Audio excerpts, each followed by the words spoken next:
form to give you a good understanding of this big game we call baseball that has gone from the days of Joe DiMaggio and Babe Ruth to now all the analytics,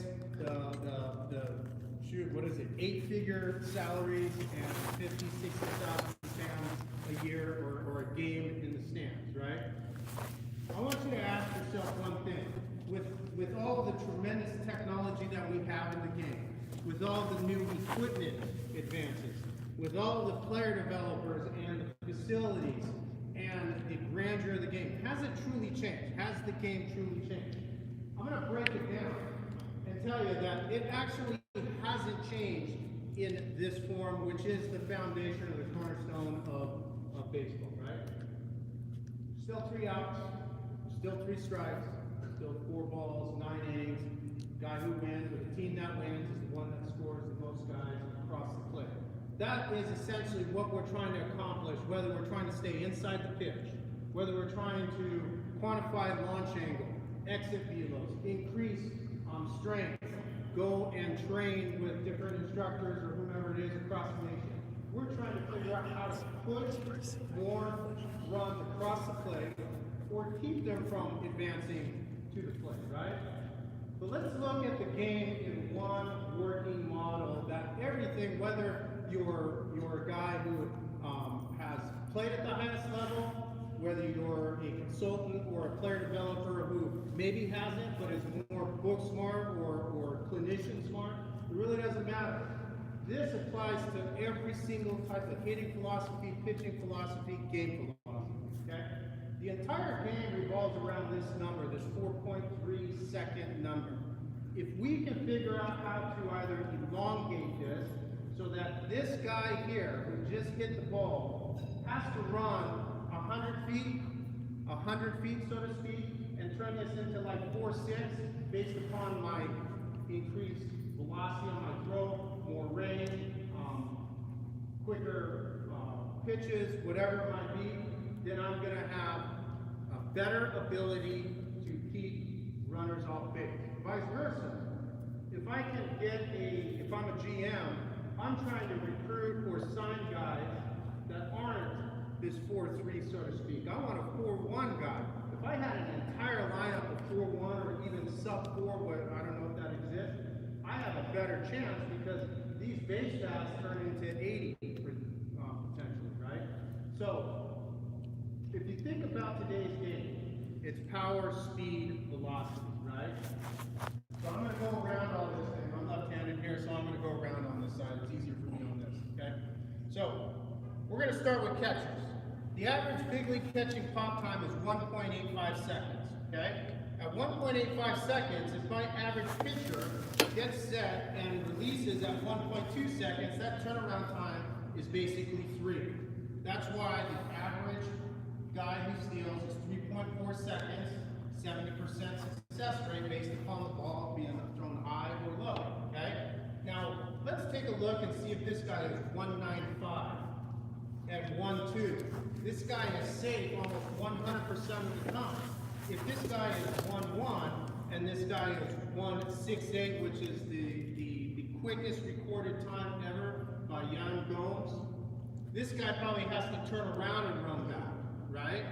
So these guys work in unison with their analytics. We can expand it for you, right? Okay? Let's look at how the game evolves and works around this number, the 4.3 second run on first base, okay? At the big league level, the average ball is hit between 76 to 84 miles an hour. Now that's a big spread. The reason why is because you have bigger bats or heavier bats. You might have the ball hit off the end. A higher velo will get a higher batted ball exit velocity. But bottom line is, this is what they've come up with. It takes 1.3 seconds to reach any infielder on average. Now obviously you got your middle guys who play deeper and your corner guys who play closer, right? Well, 1.3 seconds, okay? Boom. Now say we hit it to the shortstop. Average that this shortstop covers at the big league level is 23 feet in each range. Now if you look at how long it takes and how much he covers based upon his infield pop time, which is 2.5 seconds, throwing 85 miles an hour across the diamond, you'll see that's why a routine play is first base is getting the ball, he goes go, and the guy almost steps, right? Because the turnaround time is 1.3, was 2.5, basically 3.8 to 4, and it's a boom boom, right? It's not to where when we go into Little League or Babe Ruth or high school, where routine, they catch the ball, and then they're like 2 seconds later or 2 steps later, the guy comes, right? As you go up in level, everybody, you have to understand that the game squeezes out the guy or the player who cannot compete on this board. It's not, you can't compete on the mechanical board, it's you can't compete on this board. This ultimately is what will determine whether you go or you don't. Whether you get to Division 3, Division 2, Division 1, whether you get some money to go to those levels, whether you finish out A-ball, rookie ball, AA, AAA, or the big ones, right? Let's look at outfielders. Why do outfielders have to have bigger arms? They throw 91 miles an hour compared to 85, and they cover more distance because we've got bigger spreads to cover, right? Let's look at pitchers, okay? This is a great example of how player development today is in kind of a strife, right? You've got player developers who potentially haven't played at the top levels of the game, or they haven't educated themselves enough to play at the top levels of the game, or teach the top levels. Then you've got guys who have actually performed at that level, who may not be able to communicate to the average person what they did to make them great. And then lastly, you've got guys like you have in this room, where we've either played at the top level or train at the top level, but we have a great education process behind it, okay? Why do big league pitchers throw 90 plus? Well, it's simple. If the average major league batted ball is 76 to 84 miles an hour, okay, you have to have a certain hand speed in order to create that exit velo, okay? Well, that hand speed is somewhere around that 83 to 85 mile an hour, okay? But if I have a fastball that is below that, what happens is everybody sits off speed and looks fastball. When they see it, they adjust to the fastball meter, right? So I'm just gonna look for your off speed, your 5 different pitches, because you cannot get me out on the biggest portion of your of the plate that is owned by the pitcher, which is all great pitchers try to keep the ball, they try to bring the ball closer to us, you hitters, and all you hitters try to keep the ball away from you. That's the chess match, right? And I'm going to go into how we do that later on, but right now I just want to talk to you about this. 90.8. It overmatches hand speed of the level, so that therefore as a pitcher, I can own the inside portion of the plate and therefore open up the outside. But if I can't master the inside part of the plate and own it, then as a hitter you don't have fear, and then you sit off speed, and when I throw the fastball, it matches up, and there the ball goes. I'm a big proponent of, because of my physiology and having played at the highest levels of the game for a long time, I'm not a guy that just had a cup of coffee. So if you guys are just joining us online or you're going to watch us afterwards, it doesn't mean that I know everything in the game, because that's far from the truth. But what it does mean is that I had a competitive or intellectual advantage than to the guy who was like 6'5" or whatever, because ultimately speaking, I had to learn movement. I had to be efficient with my movement in order to compete, because I'm never going to be able to compete with a big-bodied guy who's 6'3", 6'4", slanted forehead, drags his knuckle. It's just impossible. I don't have the physiology to do that, but I do have the brain power to do that, right? And so that's how I do train. When I go into the big league clubhouse these days, right, the game has changed, and I'm going to explain how it's changed, right? When I go into Division I, now college baseball has a lot of resources that were unheard of back in the day. And the reason why is because the game has gotten way smarter. It has gotten faster, quicker, stronger, but in my opinion, it's created a smarter athlete at an earlier age because of all the resources and all the great things that everyone's doing, right? But at the end of the day, this is where you have to compete, right? So when I go at that big league level and I go into spring training and I'm in one of those meetings, I mean, we talk about all the time with Dynakinetics and 4D over here who work at that level. You've got the analytics department, we call you the nerd department, right? Even though you're not nerds, but there's only one thing that we can say about it at that time. Then you've got the player developers, we're like the competitors. And we're like, hey, all you're doing with this technology is trying to call us out. And all you guys are over here doing is you guys ain't smart, you're a bunch of dumb jobs. And it's like this, nonstop. The other thing that I always hear is like, hey, we got all this information, but we don't know what the hell does it mean. What the hell does all of this information mean, right? I'm going to put it in a nutshell today, and I'm going to tell you exactly what it means. I'm going to break everything down and just go right to the root of the problem, okay? So I'm going to break common sense down.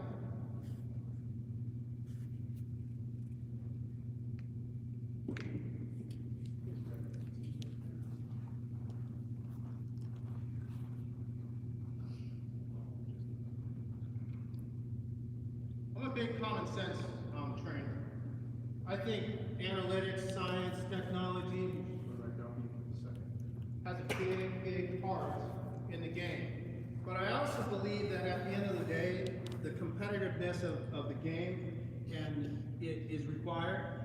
And I also think the athlete is being taken out of athletics because we're too mechanical and we're too technologically advanced. We're starting to go more towards this and less towards this, right? One of the things that I really want to start to stress here for you all, when we talk about the actual organics of the game, what is somebody trying to do in any athletics, right? Whether I'm a hitter, pitcher, fielder, playing volleyball, football, I'm trying to move energy. That's basically it. That's all I'm trying to do. The athlete who moves the energy, creates energy, the most energy, contains it for the longest, staying loaded, and then uses it at the right time is inherently going to be the best one. Now there's going to be people online and maybe in our audience here who are going to say, well no, that's untrue, because it's a 6'5" dude. Well then how did a guy like me or Pedro Martinez become pretty good, right? How were we able to compete in a game of giants, right? I also look at young kids, right, who are maybe physiologically not as advanced as older guys. You see it on the Little League World Series all the time. You see they dogpile and the 12-year-olds are this big. Was that kid really that good? I think what he's doing is just competing with, hey, I'm just going to show up, right? Because I'm just bigger, stronger, and faster than you. Inherently, as time goes on, that kid will get caught up by everybody else. And if he didn't create an education process and understand this essential thing of how to create, support, and use energy at the right time, he's going to be left behind, because at some point he's going to come across a guy like myself who has figured it out, and once I come into my man strength and my work ethic, I'm going to overmatch him completely day in and day out, right? So the first thing is, let's just talk about energy. Now I know for some of y'all in the audience, and maybe a few of y'all online, this is probably boring or whatever, but it is something that we have to talk about. Now I'm walking here, okay? Energy is all about counterbalanced movement, what we call dynamic balance. The more dynamically balanced you are, the better you're going to be able to move energy. I'm going to break that down into its basics, right? So I'm walking here. Here's my counterbalances, right? My arms are moving. These are counterbalances. My hands are moving. I'm kind of swaying left and right. I'm exaggerating a little. But in all of this, this is creating movement in motion or balance in motion, which is called dynamic balance. In athletics, please understand, there is nothing called a balance point. There is a center of balance, but there is no one balance point, because we're constantly moving in athletics, and we have to constantly reposition and recalibrate and re-counterbalance, okay? Now look at it this way. I'm walking here, okay? Now my dad's Italian, my mom is Japanese, Vietnamese, Asian. And us Italians are short, stocky people, and we usually have bow legs, right? So we walk more hunched, and that's kind of how I'm walking. The shoulders forward. This is more balanced, all right? Now, if I was maybe to be an older guy that has a walker, right? You see a lot of old guys, they have to counterbalance like because they don't have as much muscle response, right? When you look at maybe a more heavier set guy, someone who's been eating a lot of the burgers and stuff, has got some little extra weight right here, he's going to have to counterbalance that, right? And you see them, they don't walk like this because they're going to fall over. When you talk about counterbalancing on plank, us pitchers work on plank. So we have to work more backwards on plank, right? Hitters a little flat, so it's a little different. But energy, how do you move that? You're counterbalancing it. How do you become better at counterbalancing? Okay. Now, if I put this into just straight terms for you when it comes to baseball, I'm going to show you a few things here that work with counterbalancing because I don't want to get too crazy on things, right? Coach Kant here is going to feed me field back there. All right. Everybody always says you pitchers can't teach hitting, and I just laugh at you. I just absolutely laugh. I laughed all the way to the bank. You know why? Because it was my job to know hitting. That's how I stayed in the big leagues, is to know my enemy. I know hitting just as good, and in my opinion, better than a lot of hitters do, because you are in the fight. But I'm able to diagnose it and figure out what the tendencies are and be able to identify before I throw the next pitch where I have to go with the next one. Otherwise, I don't have a job, right? So I'm going to start off here with the balancing or counterbalancing of hitting, okay? There's 4 phases to hitting. Now, whether you're rotational, linear rotation, whatever, there's 4 phases to hitting. There's your load out, right, which would be your stance and how you create energy, okay? There's going to be your separation or spread, which will be this right here, okay, as you've heard, the separation spread. Then there's going to be foot implantation, okay? And then the last portion, obviously, is swinging. So what I like to call that is your sequencing. If your sequencing is off, it's going to be, obviously, a bad swing. Sequencing, and I'll explain that in a second, all right? So, on our load, okay, remember, you're creating a center of balance, not a balance point. So, some people are big, some people are small, whatever. But do you see big league hitters hitting like this? No, they don't. The reason why is we want to stay above the ball, right? We want to stay above it right here. So they stay pretty balanced in what they're doing, okay? Some guys will be a little bent over, some guys a little more, but as they always say, hit through your heels, because where's the most balance? It's through your heels, not your toes, right? The second portion of what I'm trying to create in this is giving myself a great starting position that maximizes what all hitters get into at the very end, which is point of contact. If you look at Ted Williams, to Bryce Harper, if you look at Ichiro, who was Asian and a Latin player of today's game. You look at Juan Marshall way back in the day. For some reason, it doesn't matter whether it is nationality, whether it is body size, whether it is that the fastball is 94 compared to 84, whether your training and your nutrition is different. Everybody, for some reason, gets into the same camp. And more importantly, if you look and go into softball, I do a lot of softball training. It's a female who supposedly is a lot different than us, a lot smarter than us males, but different than us. They hit identical in their movements. At point of contact, they are identical. Why is that? Because energy flows identically, all right? So I got to get into a great position to be able to get into this position right here. How do I do that? It's simple. I counterbalance. So from here, I'm going to create energy. However you want to do that, that's fine, okay? Now I need to support it, which is our separation. Boom. Or our spread, as you've heard, one or the other. Now, big league hitters do not separate like this. Their arms are not bent, okay? They don't bend because what is the opposite reaction to that?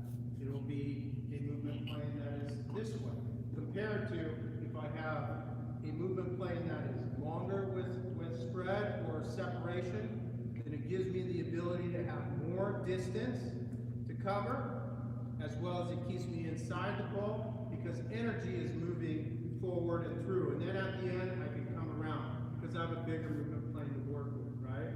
Now I'm going to get into the second portion of counterbalancing and what we're trying to create as hitters. It's called balanced force. Now you got to take a look at, I don't deal in scientific theory, I deal in scientific theorem. So I'm taking Newton's laws of motion, okay? For every action, there's an equal and opposite reaction. That is unrefutable, undeniable across any sport or any type of movement, okay? So, if we think about that, if I have an action, what's the reaction? Linear move. That would be the opposite move, right? Because the hand is going back, because this could be whatever, but the hand is going back, linear move to create balance force. Any of y'all that don't know what balance force is, it's okay. Take a tug of war. I'm pull. At the right moment, I'm going to release, or I'm going to get beat, and then the other group explodes forward. We have to have that in baseball because baseball is a very explosive sport. You look at hitters, they have a 4-foot window basically they quantified to excel and decel a 33-ounce club up to 84 miles an hour on average. They have to do that. Us pitchers, I have to accelerate my arm from a 4-foot plane. Once I start here, it's about 4 feet to excel, decel quicker than the blink of an eye in order to throw the ball only 90 miles an hour. Now, I can't do that just by going after it. I have to figure out how to create elastic energy, how to create that tug of war balance force, right? So when we get into here on the equal and opposite reactions, it's going to be it'll be action, reaction, okay? Action, reaction. Here's the other portion of this. When you're talking about balance force, think of tug of war. If you have 5 guys that have the same strength, 5 guys have the same strength, you put a 6th one here, it's disproportionate, and then we blow out, right? Same thing here. If I have a disproportionate move back compared to my front move, what is the opposite reaction? Well, let's look at how energy moves. Energy has to dissipate. This is scientific theorem, right? Energy has to dissipate. It just doesn't disappear. So how does it dissipate? Well, if we look throughout all the years of baseball and athletics, and we look at us as player developers, what are all the mechanical issues? They're all the same, whether the athlete is different, right? What's the one for hitting? It's this, right? Am I right, Brian? This is one we see all the time. What's the one we always see right here? We're blowing open. We get too rotational, we fly open. Well, what that is a disproportionate energy load compared to a flow that overloads, and then energy has to move in an opposite plane in order to dissipate. So energy can't just go straight forward. It'll go straight forward for a little bit, but then it dissipates into the ground. Energy will go forward, and then it dissipates because my body's trying to slow it down in an opposite rotational pattern, which is a decelerative pattern, which is what we don't want, okay? So again, I'm going back to the 2 basics here. Let's make sure we're in a good position. Equal and opposite. Action, reaction. Be proportionate. That's why you see big league hitters with big hand moves. And you see big league hitters with big hit moves. Linear move. Now from this position, what do I got to do? I'm in a great position to hit. It's going to be really hard for me to cast my hands. It's going to be really easy for me to keep inside and create that launch angle is all you hear, right? Boom. This is an action. What would be the reaction? Boom. Okay? If I got this way, this is the action. What's the reaction? This way. Pulling it off, right? So you don't want to get obviously into this plane. We want to get into this plane right here to when then we can get the opposite reaction. Okay? Now the whole thing that's finalized on this sequencing, right, is your front foot. You always hear great hitters, hitting coaches talking about it. They're yelling it from the dugout. Get your front foot down. Get your front foot down. Get your front foot down. I'm sure you guys have heard it online or here. Okay? But they haven't told you what part of the foot to get down, right? There's 3 ways to implant the foot. When we were out cavemen and we didn't have shoes or sandals, we would walk toe first, toe heel, toe heel, toe heel, okay? But when the shoe and the sandal came along, we started going heel toe, okay? And then the last portion to implant your foot is to get flat on it and then go with heel. You can't get onto your toe unless you have a good heel plant, right? Because one, physiologically, your ankle muscles are not